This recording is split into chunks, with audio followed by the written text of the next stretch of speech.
গাজা পুনর্গঠনকে সামনে রেখে ট্রাম্পের প্রস্তাবিত বোর্ড অফ পিস কি সত্যিই জাতিসংঘের বিকল্প হতে পারে?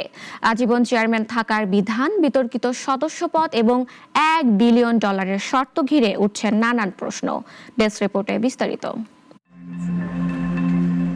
গাজা পুনর্গঠন ও বিশ্বশান্তি তদারকির জন্য ডোনাল্ড ট্রাম্পের প্রস্তাবিত নতুন উদ্যোগ বোর্ড অব পিস ভবিষ্যতে জাতিসংঘের জায়গা নিতে পারে বলে মন্তব্য করেছেন তিনি।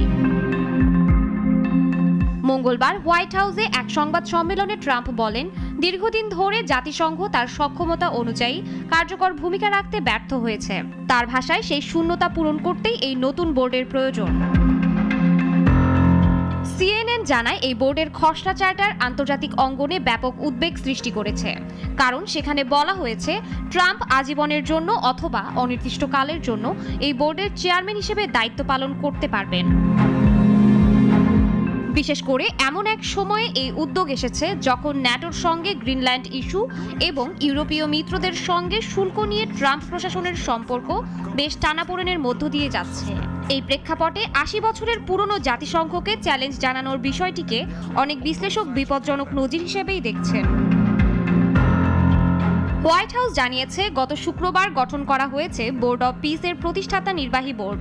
এর সদস্যদের মধ্যে রয়েছেন ট্রাম্পের জামাতা জ্যারেড কুশনার, পররাষ্ট্রমন্ত্রী মার্কো রুবিও, বিশেষ দূত স্টিভ উইটকফ এবং ব্রিটেনের সাবেক প্রধানমন্ত্রী টনি ব্লেয়ার।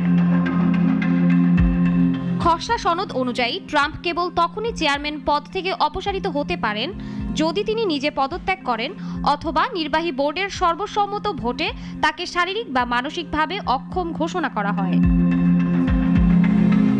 এমনকি তার প্রেসিডেন্ট মেয়াদ শেষ হলেও বোর্ডে তার ক্ষমতা বহাল থাকবে।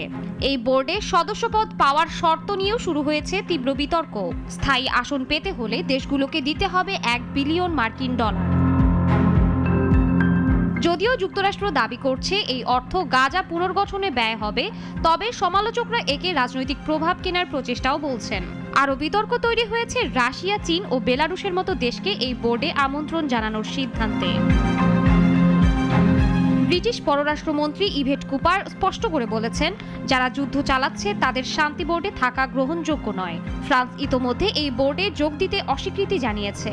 আয়ারল্যান্ড সহ একাধিক দেশ বলছে জাতিসংঘের অনন্য বৈশ্বিক ম্যান্ডেটকে দুর্বল করা উচিত নয়।